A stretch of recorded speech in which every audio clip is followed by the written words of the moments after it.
Então, Galileu nasceu aí na segunda metade do século XVI, 1564, ensina matemática em Pádua, dessa época aí, de 1592 a 1610, ele foi um grande matemático, né? Em 1609, é uma data importante para Galileu também, porque nessa data ele vai aperfeiçoar a luneta, que já era utilizada, a luneta já era utilizada em navegação, por exemplo, né? Os navegadores utilizavam a luneta, e Galileu ele vai utilizar essa luneta e vai apontar para o céu, né, para observar corpos celestes. Ele vai fazer algumas alterações na luneta, para tornar a luneta mais potente, depois vai apontar para os céus. E ele faz diversas descobertas, apontando a luneta para o céu, descobertas essas que vão ser compiladas na publicação de um dos livros mais importantes de Galileu, que se chama Siderius Nuncius. Ou seja, Núncio significa aquele que comunica algo, né? Núncio é quem anuncia, quem comunica. Então, é um embaixador, né? Então, a tradução disso aí seria embaixador Siderius Excelsius. Então, Núncius Siderius, embaixador dos céus, aquele que proclama um conhecimento falando no lugar dos céus. Então, Siderius Núncius, de 1610. Uma obra em que ele vai compilar essas observações que ele fez a partir, vai escrever sobre isso a partir da luneta. E são coisas bastante interessantes, a gente vai ver daqui a pouco. Então, em 1610, com a publicação dessa obra aí, nesse mesmo ano, ele é nomeado matemático extraordinário do estudo de Pisa, né, uma cidade italiana, pelos Médicis. Ganha esse posto aí, filósofo do Sereníssimo, matemático do Sereníssimo Duque. Isso significa que ele vai ter uma estabilidade financeira nessa época aí, já nessa época, 1610, né? Então, esses cargos aí são cargos importantíssimos dessas universidades. Universidade de Pisa, que tinha como seu grande financiador o Duque, né? O Duque dos Médicis, a família Médici. Então, em 1613, ele escreve as famosas 4 cartas copernicanas sobre a relação entre ciência e fé. Né? Em 1616, a censura ao copernicanismo, ele recebe a censura por defender a teoria copernicana, ou seja, o heliocentrismo, a censura por parte da igreja. Isso aí foi a primeira censura. Então, ele foi censurado nessa época, que foi pedido a ele, para ele não ensinar sobre o copernicanismo, né? Não falar sobre o copernicanismo como uma verdade, né? Uma teoria real, verdadeira, mas apenas como uma hipótese científica.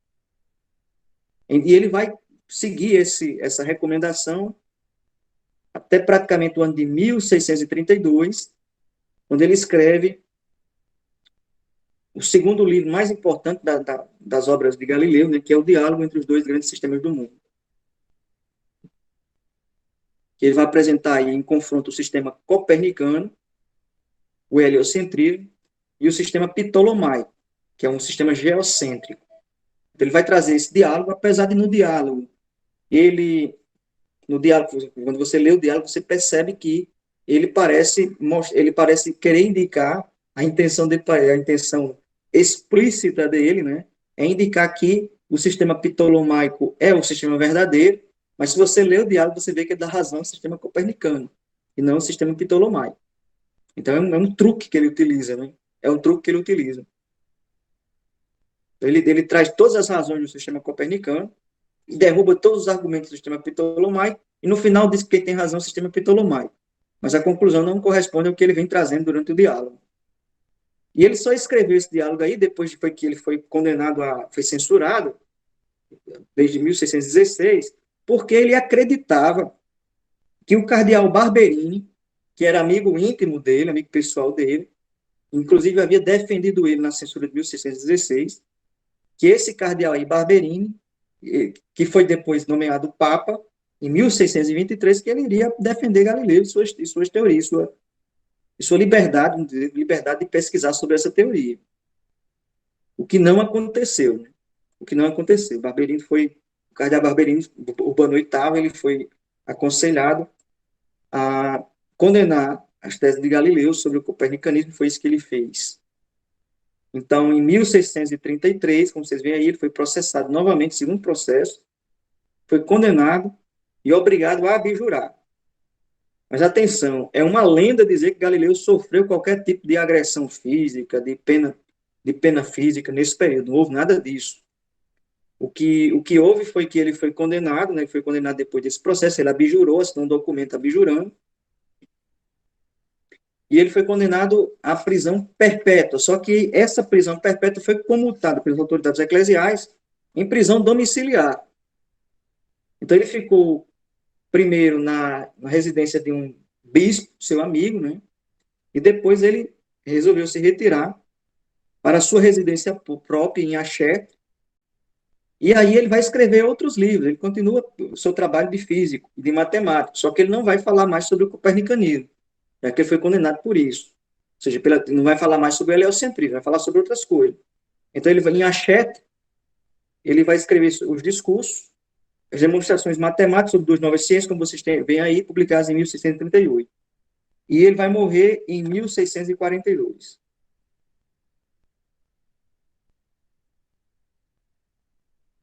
Então, vamos pegar só essa primeira parte aqui das publicações de Galileu, para nós entendermos o tamanho da revolução científica que acontece nessa época, o tamanho das mudanças. Então, o que foi que Galileu fez? Galileu pegou esse instrumento, luneta, que já era utilizado na navegação, e apontou para os céus. E ele descobriu muita coisa interessante. Primeiro, ele descobriu que a Lua não era lixa. Isso era defendida na época, né? Que a Lua era um corpo celeste, e por ser um corpo celeste, era um corpo perfeito, então ele não deveria ter crateras. A Lua não podia ter crateras, nem montanhas, nem fossos, né? Não podia ter nada disso. Era um corpo lixo, ou seja, uma esfera completamente lisa. Lixo significa lisa e polida, perfeito, uma esfera perfeita. Se acreditava que os corpos celestes eram esferas perfeitas, como o Sol, como a Lua, esferas perfeitas. Galileu colocou lá, apontou a luneta para a Lua e viu que não, que a Lua era cheia de crateras. Então ela tinha montanhas e ela tinha abismos, fossos, como também acontecia na Terra, no planeta Terra. Então, o que foi que Galileu concluiu daí? A Lua não pode ser um corpo diferente da Terra. Ela parece possuir a mesma natureza, porque ela tem montanhas e tem abismos, como a Terra também tem montanhas e abismos. Ou seja, não é uma superfície completamente lisa, lixa, polida, como achava Ptolomeu. Depois, ele apontou também a luneta não só para a Lua, mas apontou para Júpiter. E o que é que ele descobre quando aponta a luneta para Júpiter? Ele descobre 4 satélites em Júpiter, né? Depois se descobriu o outro, mas descobre esses 4 primeiros em Júpiter. Então ele viu esses satélites lá em Júpiter, com a luneta, e via que esses satélites eles circundavam Júpiter. Ora, isso era.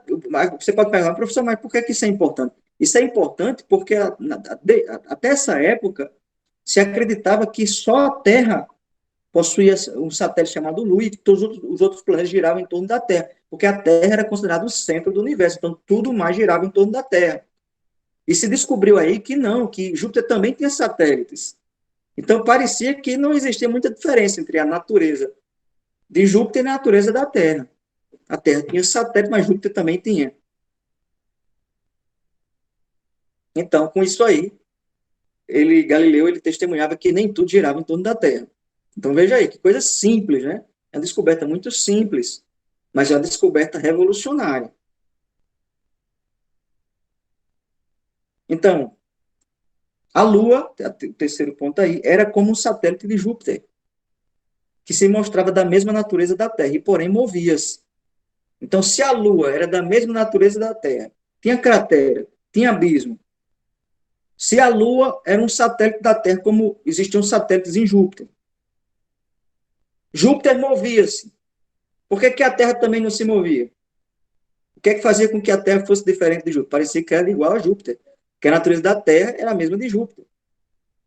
Então, por que não pensar que a Terra também possuía um movimento? Ou seja, que a Lua, sim, circulava a Terra, girava em torno da Terra, mas de maneira semelhante também as luas circulavam em torno de Júpiter.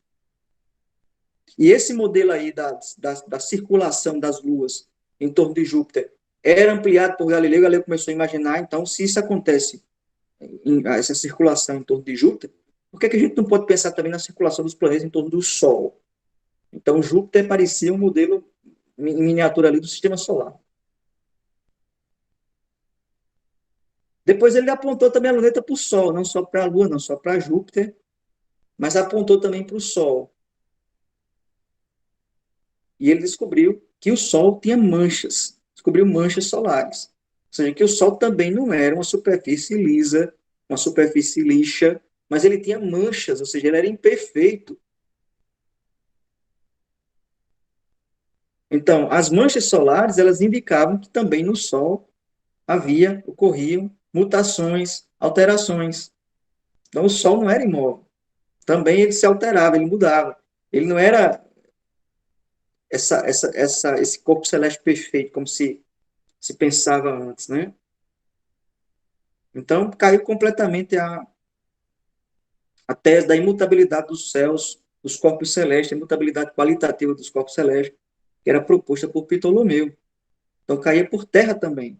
Então, veja aí, essa simples descoberta, bastou Galileu apontar a luneta para a Lua, apontar para Júpiter, apontar para o Sol e relatar a experiência que ele fez ao fazer esses experimentos. Bastou fazer isso para desestruturar completamente a ciência da época.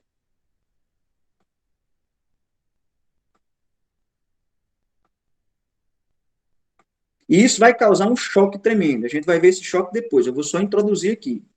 Um choque tremendo entre essa nova visão, que começava a ser inaugurada por ele, a visão heliocêntrica do mundo, não inaugurada por ele, porque outros pensadores, outros físicos já haviam defendido essa proposta, né?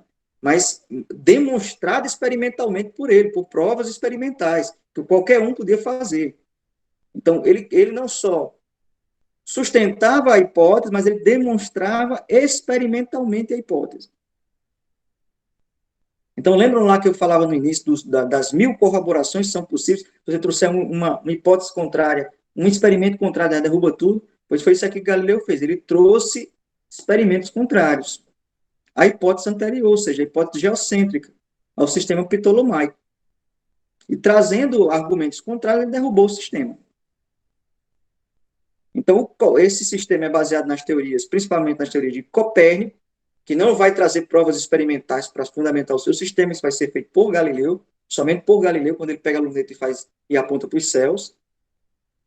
Então, Copérnico defende o heliocentrismo, e para Ptolomeu e para Osiander, que era um filósofo natural, um matemático, moderno, né? Moderno, não era antigo, é moderno. As teorias astronômicas eram somente instrumentos capazes de fazer previsões sobre os movimentos celestes com maior rapidez. Então, Osiander tinha essa interpretação, e Ptolomeu também.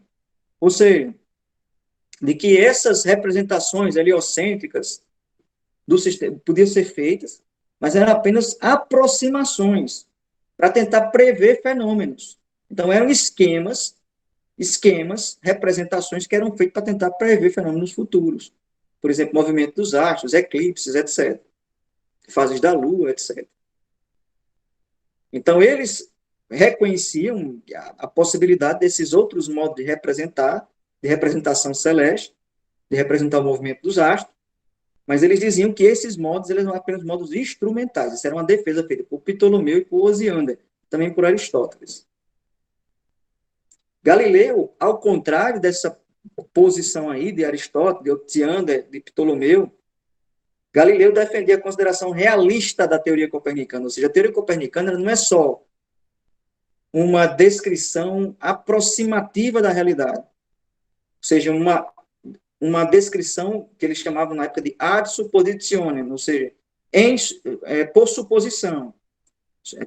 Supostamente, provavelmente, essa é uma descrição provável, suposta, mas é uma descrição verdadeira, como defendeu os outros. Galileu dizia, não, é uma descrição verdadeira. Não é ad suppositionem que nós devemos defender o sistema copernicano, mas é como uma demonstração científica.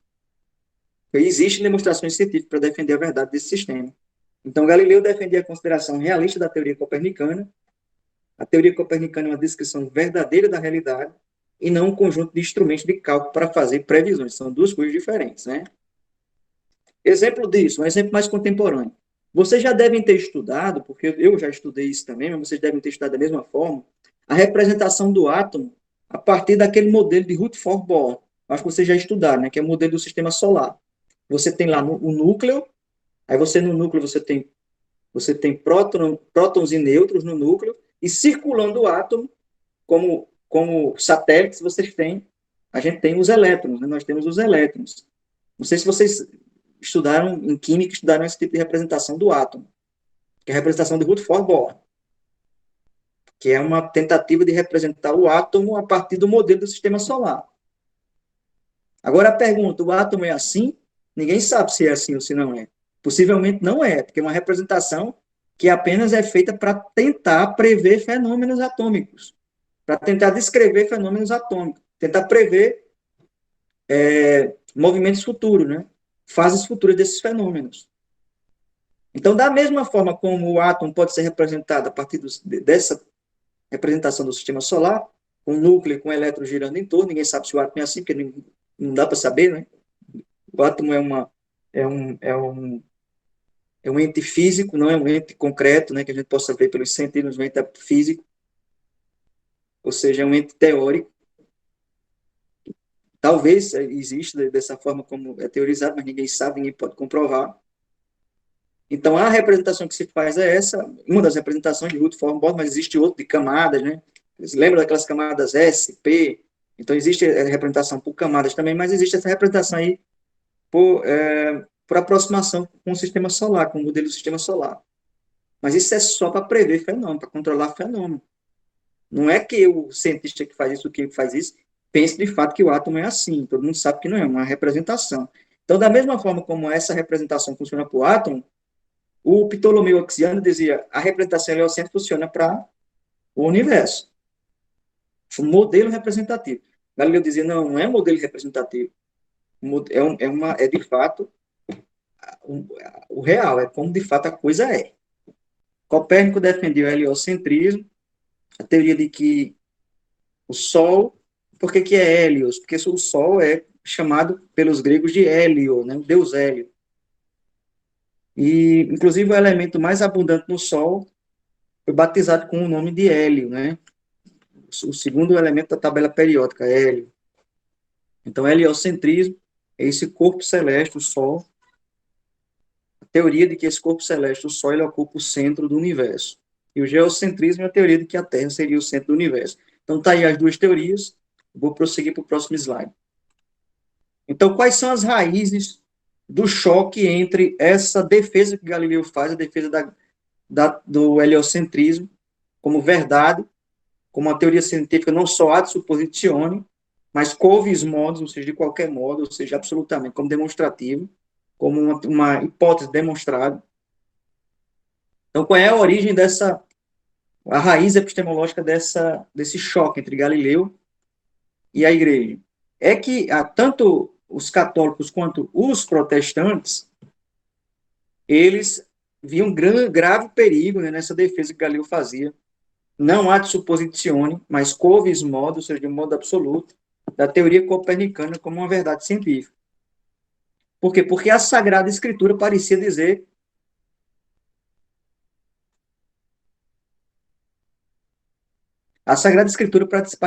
o oposto.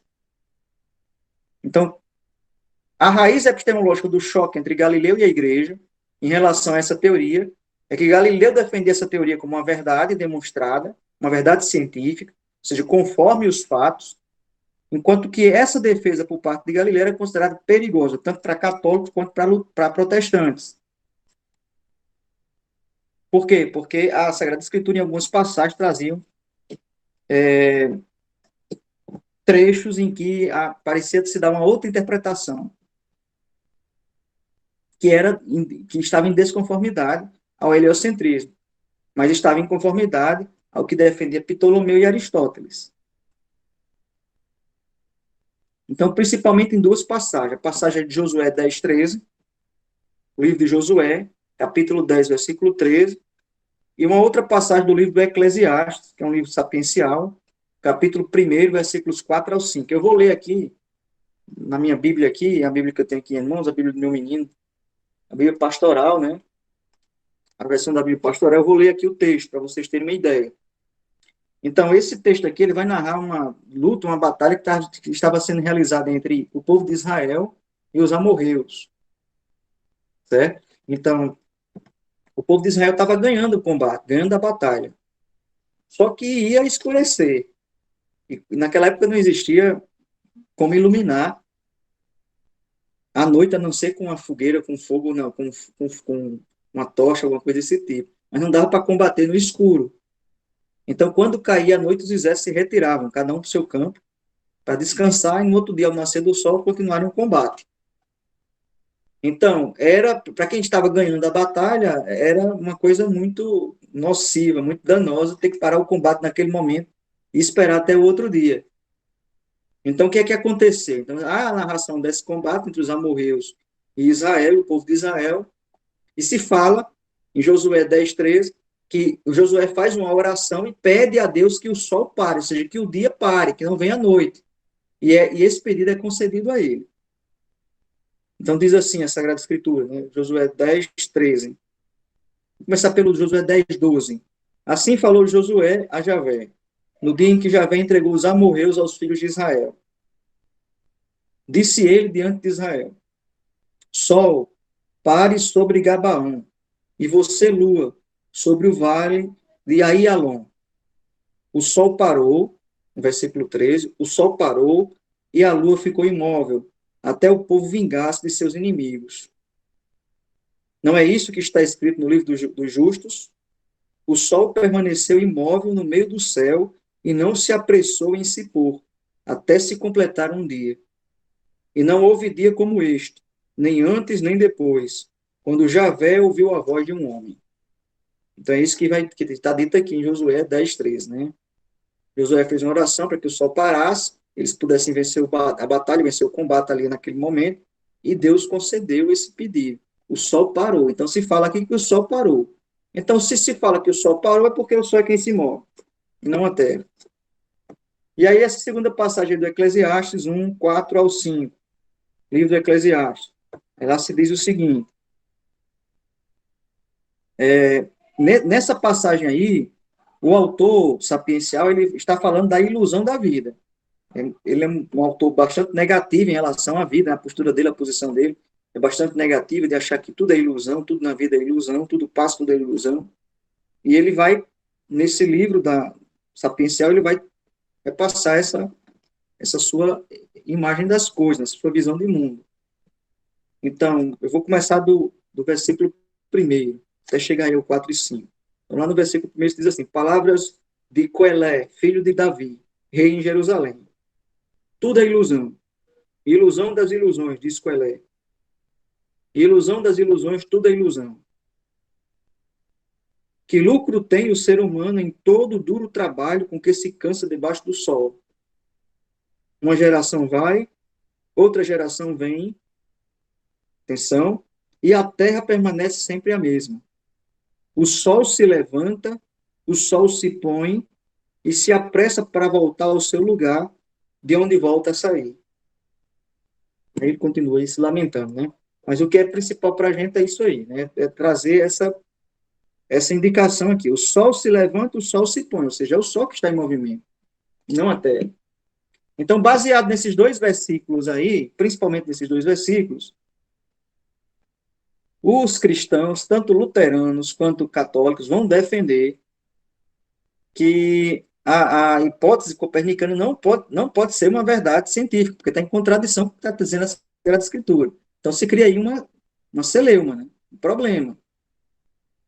Porque se de um lado a Sagrada Escritura está errada, então a Sagrada Escritura, sendo a palavra de Deus, então Deus é que está errado.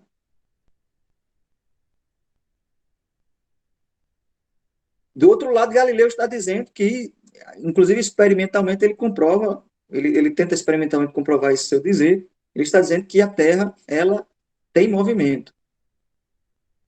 Então, diante da autoridade da Sagrada Escritura, da autoridade dos padres da igreja, que sempre entenderam essas passagens como se, de fato, o Sol estivesse em movimento, há esse choque, né, entre essas duas fontes epistemológicas de conhecimento. O conhecimento experimental, que diz que a Terra se move, e a Sagrada Escritura, que parece indicar que a Terra está imóvel, quem se move é o Sol. Então, Galileu, para resolver a questão, ele naquela época, os homens, eles tinham uma formação também em Sagrada Escritura, né? Os doutores. Eles não só estudavam filosofia natural, matemática, mas também estudavam teologia, né?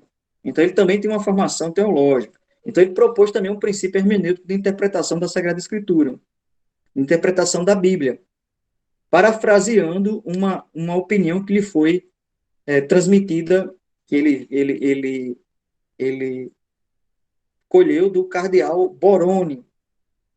E essa opinião aqui, ó, é como se a Sagrada Escritura, ela nos ensina como se vai ao céu e não como vai ao céu.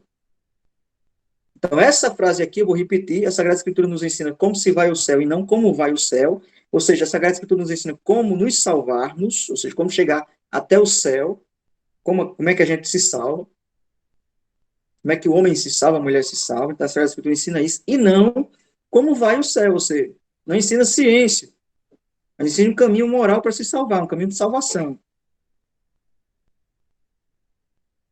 Então, ele, parafraseando o cardeal Bruno, escreve essa frase aí em uma carta,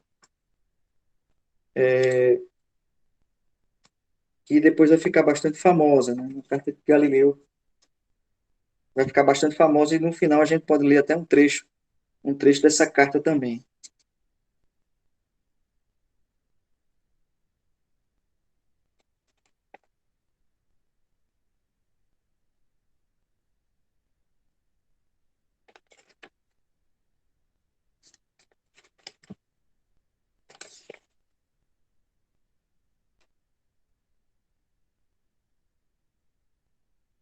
No final eu vou trazer aqui alguns trechos das obras de Galileu para a gente ler também em relação a isso aí, inclusive essa carta também, um trecho dessa carta. Então, o princípio hermético principal é esse aqui, que Galileu propõe. Galileu diz, a Sagrada Escritura não é um livro de ciência. A Sagrada Escritura é um livro de fé.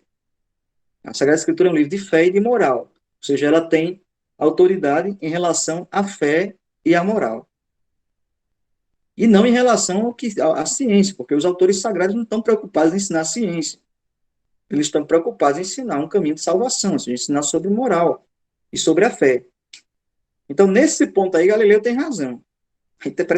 A história da hermenêutica da Sagrada Escritura posterior deu razão a Galileu, nesse ponto específico. Né? Então, nessa querela aí de Galileu com a igreja,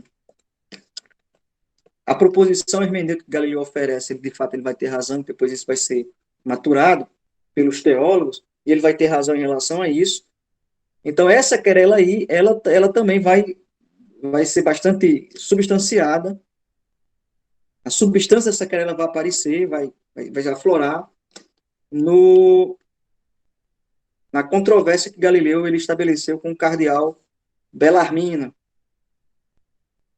que era professor da Universidade Gregoriana. Então, Bellarmino, ele defendia que as teorias científicas, elas deveriam ser objetos de interpretação ad suppositione, ou seja, ele defendia aquilo que depois vai ser conhecido como instrumentalismo. É uma versão do instrumentalismo. Ou seja, que as teorias científicas são instrumentos para a previsão de fenômenos. Então, Bellarmino, quando se trata de teoria científica, é preciso falar ex suppositione, isso é a defesa dele. E não em absoluto, ou seja, quovis modo, de qualquer modo, de modo absoluto. Ou seja, como se as teorias científicas de fato descrevessem a realidade como ela é. Então, Galileu não. Galileu defendia que as teorias científicas elas deveriam ser sustentadas como realistas. Então, ele é um realista científico, Galileu. Na opinião de Galileu, Copérnico teria falado das coisas como são realmente. Agora, veja como é interessante aqui, pessoal, nesse último ponto. É interessante essas duas coisas. Primeiro, é interessante que a teologia vai dar razão a Galileu em relação à interpretação da Sagrada Escritura. Então, em relação à hermenêutica, a proposta hermenêutica que ele oferece, né, que ele sustenta, então ele vai ter razão. Não é propriamente ele que sustenta, mas a gente viu aqui um cardeal, o cardeal Baroni, que sustenta essa interpretação. Então, essa interpretação aí que é dada também por ele vai ser a interpretação mais correta. Mas o interessante aqui é que os teólogos erram em relação à hermenêutica. Galileu acerta, Galileu que era cientista experimental, mas em relação à consideração da própria ciência, Galileu vai errar. E quem vai acertar é um teólogo. que é o cardeal Bellarmine. Galileu vai errar por quê? Porque é insustentável. Atualmente se sabe disso, né? A moderna pesquisa de filosofia da ciência leva a esse tipo de conclusão, que é insustentável o copernicanismo, a teoria copernicana, o heliocentrismo, como uma descrição verdadeira das coisas tais quais elas são, e não como uma, uma proposta ad suppositione, ou seja, um esquema interpretativo ad suppositione. Então, o instrumento, em relação à teoria científica, o instrumentalismo é a posição mais correta. Então, a posição em relação à teologia, Galileu estava certa. Em relação à interpretação hermenêutica da Sagrada Escritura. A teologia deu razão a Galileu, a teologia posterior. Mas em relação à interpretação científica, a razão foi dada a cardeal Bellarmine, e não a Galileu. Então, Galileu, que é cientista, erra na teologia e acerta na teologia. Erra na ciência e acerta na teologia. Erra na interpretação de filosofia da ciência que ele tem e acerta na interpretação teológica. E o teólogo, que Bellarmine, nesse caso, o teólogo, o filósofo teólogo, cardeal Bellarmine, ele acerta em relação à interpretação científica da teoria galileana. Então, eu trouxe aqui um trecho da condenação do diálogo, que é feito, um trecho que é tirado lá dos anais, da condenação de Galileu. Está traduzido aqui, né, do italiano para o português. Mas vamos ler aqui esses trechos. Então, no livro, pois, devem considerar-se como para corpo de delito as coisas seguintes. Primeiro, isso aqui foi os erros que Galileu cometeu. Na sua segunda condenação, lá no livro dos diálogos, depois do cardeal Barberini foi eleito papa, Urbano VIII. Né? Então, isso aqui é a segunda condenação de Galileu. Ele escreveu esse livro. Ele coloca o livro, é interessante, ele faz um diálogo entre três personagens, um dos quais é o personagem Simplício, e ele parece identificar Simplício com o Papa, com Urbano VIII. Mas Simplício é o filósofo aristotélico, que ganha o diálogo, explicitamente ganha o diálogo, mas, de fato, quem lê o diálogo vê que ele perdeu a discussão. E é como que esse homem, Simplício, até o nome é Simplício, ou seja, um homem de inteligência simples. É como se ele estivesse, de fato, propondo ironia, né? Ironizando os teólogos, né? Na figura do Papa, que parecia se identificar com Simplício e Urbano VIII. Então, isso aí foi uma provocação, né? Uma provocação contra o Papa também, que era amigo de Galileu. Né? Então, no livro, pois, devem considerar-se como para corpo de delito as coisas seguintes. Primeiro, o que Galileu afirmava no livro? Primeiro, ter posto o imprimato de Roma sem autorização e sem comunicar a publicação a quem se afirma ter assinado. Ou seja, naquela época, quando você ia publicar um livro, você tinha que ter a permissão de um prelado, de um bispo, do papa. Então, isso se chamava imprimatur, ou seja,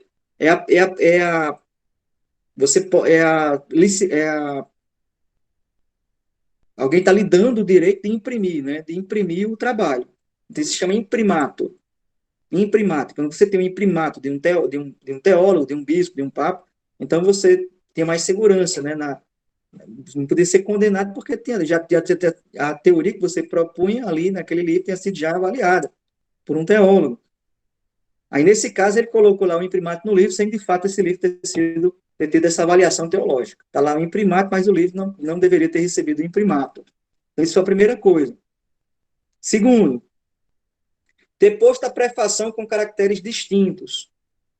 Ele colocou lá um prefácio com caractere distinto da impressão dos outros, do restante do livro, tornando inútil como que alienado do corpo da obra. E ter colocado o remédio no final, como que na boca de um tolo, na boca de Simplício. No final, como eu já disse a vocês, o diálogo, quem ganha o diálogo, quem parece ganhar a discussão é Simplício. O remédio está lá na boca de Simplício, no final. Mas para quem lê o diálogo, percebe que isso é apenas uma estratagema que Galileu está utilizando.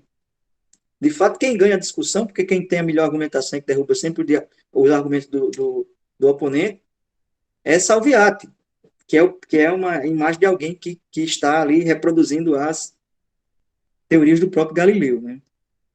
Então, ter posto a prefação com caracteres distintos, tornando inútil como alienado do corpo da obra, e ter colocado o remédio no final, como que na boca de um tolo, de Simplício, e numa parte em que quase não se acha, a não ser com dificuldade. Aprovado, além do mais, pelo outro interlocutor friamente, e por acenar somente e não ressaltar o bem que demonstra afirmar de má vontade. Por esse estratagema que Galileu utilizou. Também o livro foi censurado por essas. As primeiras duas censuras são essas, mas vamos ver a terceira.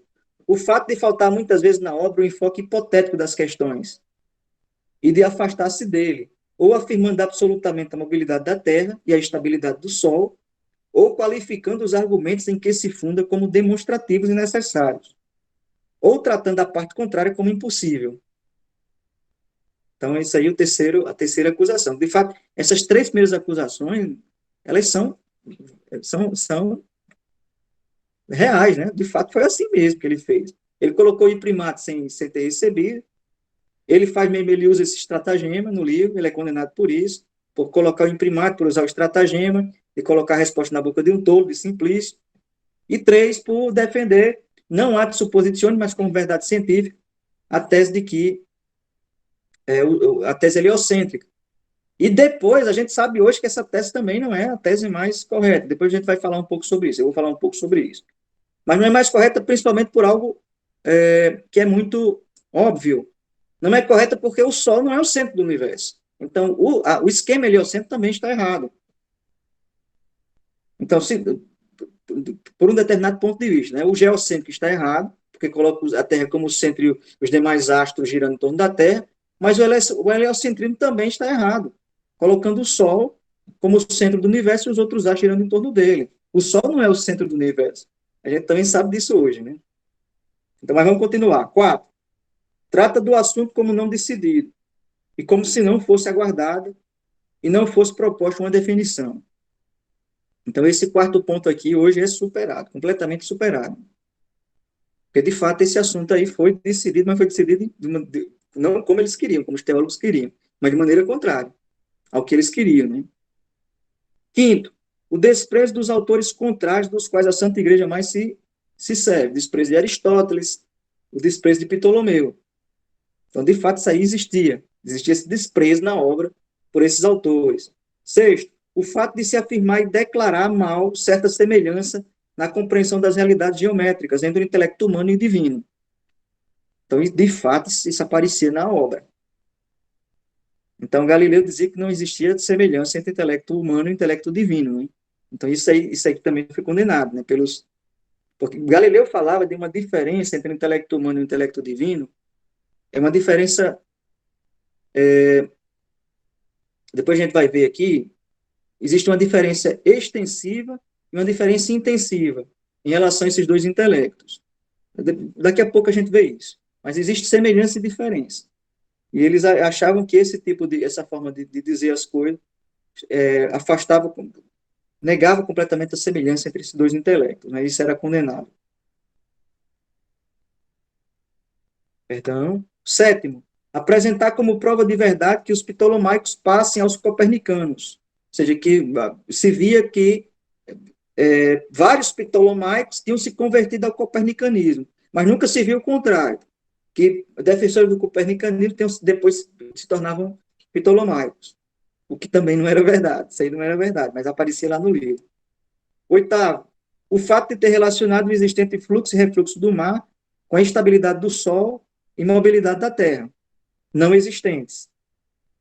Todas essas coisas poderiam ser corrigidas se julgasse o livro ter alguma utilidade, pela qual houvesse necessidade de fazer-lhe essa graça. Ou seja, essa aqui foi o teor das condenações. Por último, aí do movimento do Sol, do movimento da Terra, como explicando a questão das marés. Né? Depois se vê também que não é bem assim, mas ele defendia isso, que o movimento da Terra explica as marés, e não pelo movimento do Sol.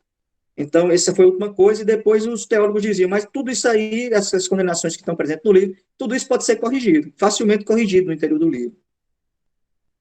Se a autoridade eclesiástica tiver algum interesse, né? Só que o problema aqui não era só isso. Não era só o problema desse livro apresentar essas teses. Com exceção dessa quarta tese aqui, trata do assunto como não decidido, todas as outras teses eu dou razão aos teólogos. Agora, a pergunta a ser feita é a seguinte, a pergunta a ser feita é se esse tipo de interpretação que é feita do livro de Galileu, se isso vale uma condenação da obra de Galileu.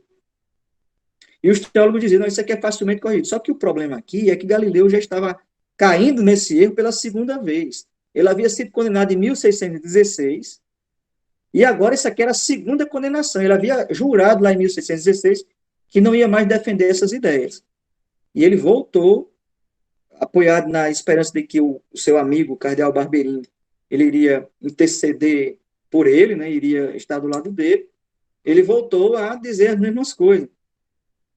E o problema foi que o cardeal Barberini, o Urbano VIII, o Papa Urbano VIII agora, não ficou do lado de Galileu. Então, ele acreditando na proteção que ele teria do Papa, ele resolveu quebrar a sua promessa, né? E se pronunciar novamente. Aí não deu muito certo para ele. Então, aqui para resumir algumas coisas que eu já falei. Primeira coisa, o princípio da Bíblia, como se vai ao céu e não vai e como se vai ao céu. A Bíblia é um livro que ensina como se vai ao céu e não como vai o céu, dizia Galileu, apoiado no cardeal Baroni. Depois, a Escritura não é um tratado de astronomia, também defendia Galileu, mas uma mensagem de salvação. Isso aqui é a interpretação hermenêutica que ele propunha. Galileu também dizia que a autoridade, que a ciência, ela deve estar desvinculada de qualquer tipo de autoridade. Então, a ciência é um conhecimento à parte que deve ser construída apenas com base em sensatas experiências e demonstrações necessárias. E deve se subtrair a qualquer outro tipo de autoridade. Não é como a teologia, que deve se subordinar à autoridade da Sagrada Escritura, à autoridade dos padres da igreja, ou do magistério. Então, a ciência, a única autoridade que aqui a ciência deve estar subordinada, são as sensatas experiências sensatas, e as demonstrações necessárias. O experimento e as demonstrações necessárias. Só isso. E depois Galileu dizia, não há contraposição entre razão e fé, entre ciência e fé, porque, de fato, eles são incomensuráveis. Então, não é um ou. Não é um out, ou. Mas é um i. Por quê? Porque dizem respeito a âmbitos diferentes da realidade humana. A ciência está falando a ciência está falando, de fato, de coisas, de verdades científicas, de coisas naturais. Enquanto que a Sagrada Escritura, a fé, ela fala de verdades morais e de verdades que nos apontam para a salvação, que nos levam à salvação, dizia Galileu. Então, são duas coisas incomensuráveis. Então, não pode ter contraposição entre esses dois modos de erigir conhecimento, né? Um em relação à fé e outro em relação à ciência experimental. Em relação aqui a essas sensatas experiências e demonstrações necessárias, é bom que a gente aprofunde um pouco o significado disso aí, né? Então, vejam aí. A ciência, ela não é um serviço não é um saber a serviço da fé. A ciência não é um saber a serviço da fé. Então, a finalidade dessas duas formas de conhecimento são diversas. A finalidade da fé é a salvação. A finalidade da ciência é o conhecimento das coisas naturais. E a base também é diversa. A fé tem como base a autoridade da Sagrada Escritura, a resposta do homem ao pedido ao convite que é feito ao homem, ao convite moral que é feito pelas Sagradas Escrituras ao homem, enquanto que a ciência, a base da ciência são as sensatas experiências, ou seja, a experiência dos sentidos e as demonstrações necessárias. Então, as bases são diversas. A base da fé, é a autoridade da Escritura e a autoridade da tradição que está ligada à Escritura, e a outra, a ciência, a base da ciência são as sensatas experiências e as demonstrações necessárias, para Galileu. Então, para a gente entender o que é sensata experiência, é muito fácil. Sensata experiência é a experiência dos sentidos. Audição, visão, o tato, o paladar e o olfato. Isso são sensatas experiências. Então, os experimentos devem ser baseados nisso. Agora, uma outra coisa é entender o significado de demonstrações necessárias. É porque naquela época, Galileu também achava conveniente continuar sustentando esse ponto. Continuar sustentando que a partir de demonstrações necessárias, demonstrações lógicas, seja com o uso apenas do pensar, era possível também diferenciar a verdade da falsidade. Então, eu vou ler aqui uma parte de um trecho de Galileu, de um experimento mental que Galileu faz em relação à queda dos corpos. Então, preste atenção nesse experimento mental, para a gente entender o que significa demonstração necessária. Demonstração necessária significa você comprovar algo a partir apenas do pensamento, pensando sobre aquilo. Então, você comprova, por exemplo, a absurdidade de pensar de modo diferente. Então, vamos olhar aqui um experimento mental que Galileu propõe. Assim, diz Galileu, quando tivéssemos dois móveis cujas velocidades naturais fossem desiguais, é manifesto que, se conjugássemos o mais lento com o mais veloz, este seria parcialmente retardado pelo mais lento, e o mais lento parcialmente mais apressado pelo mais veloz. Desse modo, sendo assim, e ao mesmo tempo, sendo verdadeiro que uma pedra grande se mova, por exemplo, com 8 graus de velocidade, e uma menor com 4, então, conjugando-as, a pedra de 8 e a pedra de 4, conjugando-as, o seu composto se moverá com velocidade menor do que 8 graus. Entretanto, conjugadas, as duas pedras juntas formam uma pedra maior do que a primeira, que se movia com 8 graus de velocidade.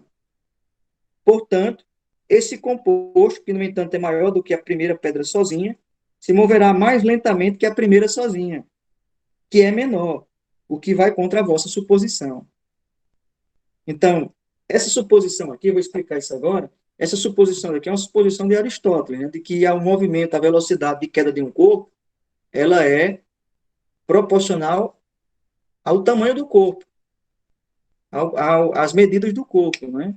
Então, se uma pedra fosse mais pesada, ela deveria ter uma velocidade de queda maior do que uma pedra mais leve.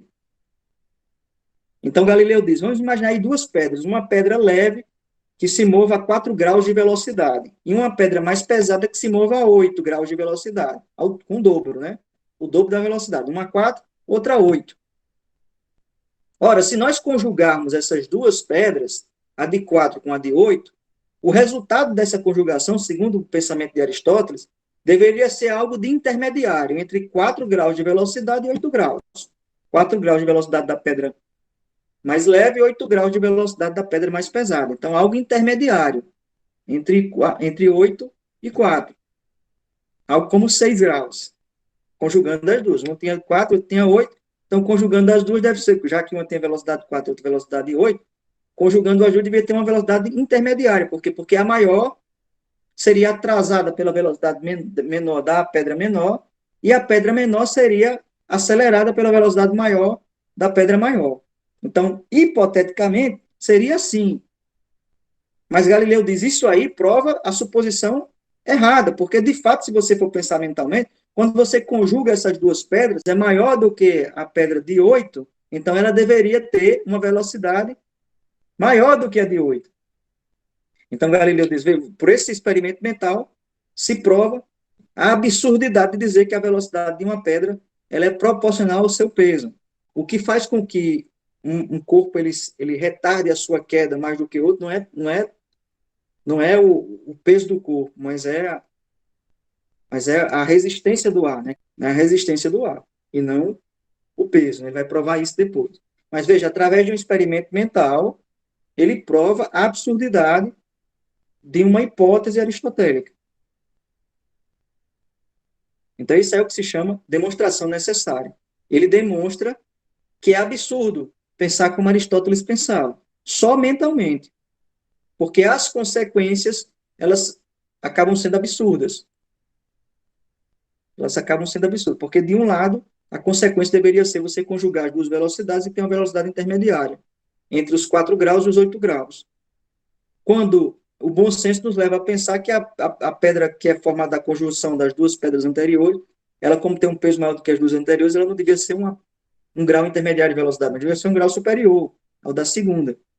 Então, veja, isso é um absurdo. É um absurdo pensar como Aristóteles, pensar nessa velocidade intermediária, né? Então, só com o experimento mental ele consegue chegar a essas conclusões. Então, experiência sensata, experiência dos sentidos, e as demonstrações necessárias é isso, são raciocínios mentais. Raciocínios mentais que levam a conclusões lógicas. Leva você, por exemplo, chegar a um absurdo, a partir de certas premissas você tirar uma conclusão absurda, e você saber que aquelas premissas são absurdas, se consideradas como verdadeiras. Então, a demonstração necessária é isso. Mas, para Galileu, a tradição ela não é danosa em absoluto, mas ela só é danosa quando se elege como um dogma intocável, né?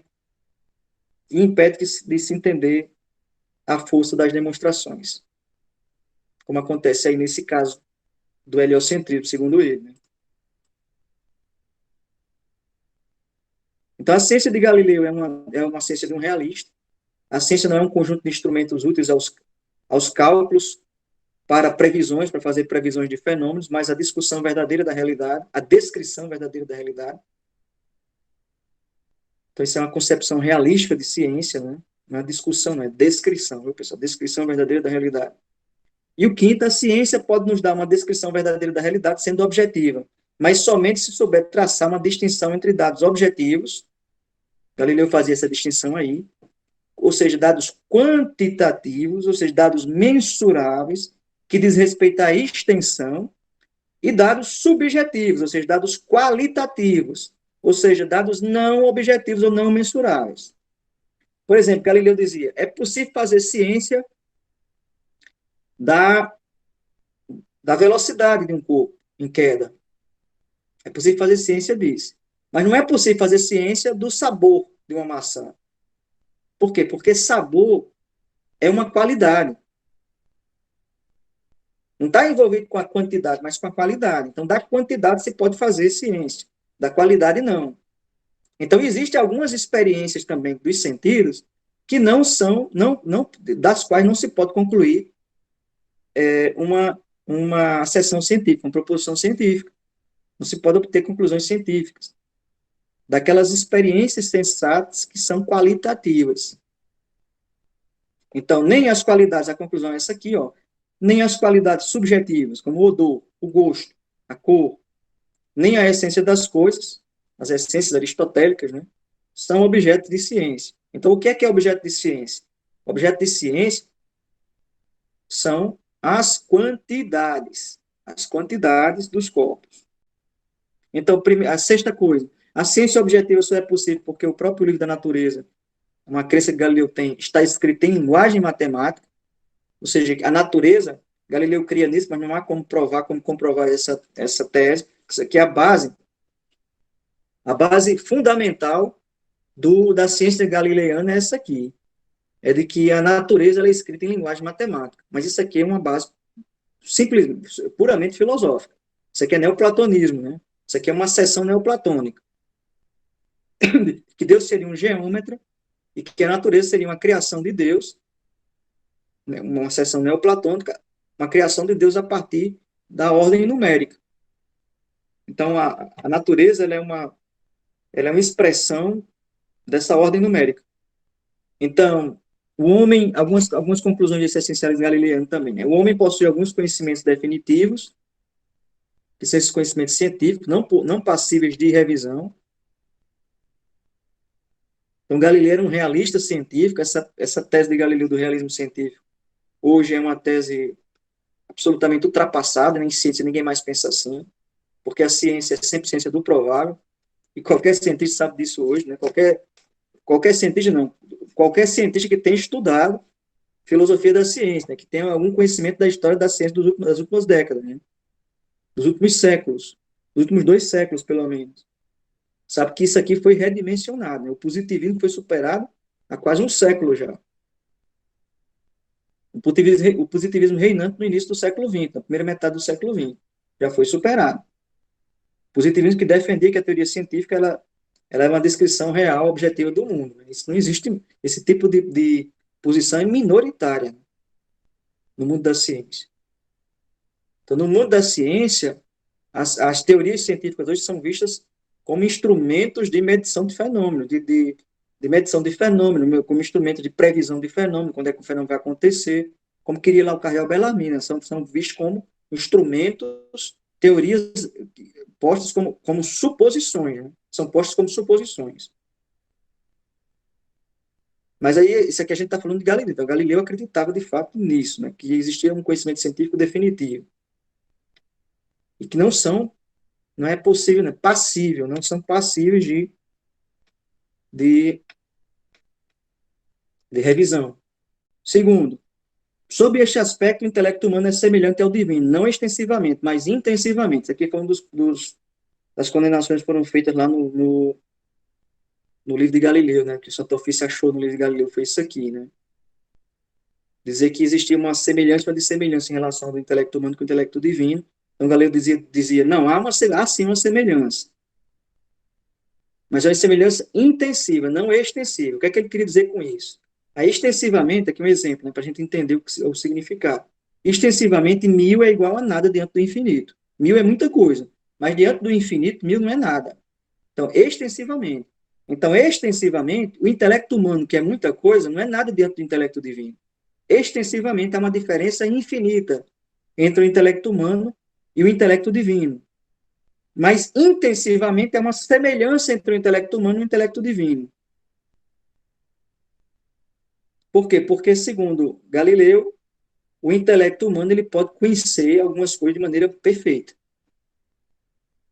Então, ele pode conhecer, não há de suposições, mas de maneira verídica algumas coisas. Aí ele dizia aí, por exemplo, a geometria, as verdades geométricas e as verdades aritméticas. Pode ser conhecido perfeitamente. Então, o homem pode conhecer tão perfeitamente as verdades quanto o próprio Deus. Veja como isso soa problemático, né? E Galileu dizia isso lá no seu livro. Absoluta confiança nesses tipos de conhecimentos, tipo de conhecimento que estava fundando o conhecimento experimental, matemática experimental, e na ciência. Galileu tem uma absoluta confiança nessas duas coisas. No experimento e na matemática, na aplicação da matemática ao experimento. Então, as consequências. Primeira consequência. Há uma exclusão da hierarquização do universo, que era feita de tal forma que colocar o homem como centro do universo e o planeta Terra como centro do universo também, a partir do homem como seu centro, né? Então, o planeta Terra era o centro do universo e o homem era o centro do planeta Terra. Só que o universo de Galileu não é mais representado assim. O homem não é mais o centro do universo. Então, exclui uma hierarquização do universo em função do homem. O cosmos não é mais ordenado para o homem. O universo determinístico e mecânico de Galileu não é mais o universo antropocêntrico de Aristóteles e da tradição. Segundo, outra consequência é que se exclui a investigação qualitativa em favor da investigação quantitativa, da mensuração das coisas. E isso cada vez de maneira mais intensiva, né? De maneira mais intensa.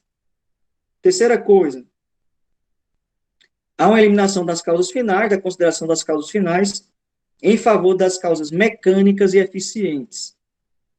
Ou seja, há uma... A causa final é o quê? Por exemplo, a causa final é aquilo que Aristóteles defendia, por exemplo, ao dizer que o movimento, que todo o universo ele tem um movimento em direção ao fim do universo, o fim de todo o movimento do universo era Deus.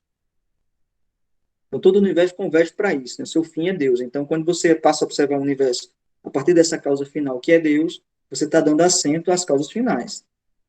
Mas dar assento às causas mecânicas e eficientes é não falar das finalidades, e falar só do que provoca o movimento. Por exemplo, você fala do homem, você diz a causa eficiente do homem, do nascimento de um homem, é seus pais. Então, meu pai e minha mãe são minhas causas eficientes. Agora, eu posso dizer a causa final do homem, a minha causa final de minha vida, é a salvação da minha alma. Posso dizer isso, por exemplo. Mas quando eu falo a causa de minha vida é a salvação da minha alma, eu estou falando uma causa final.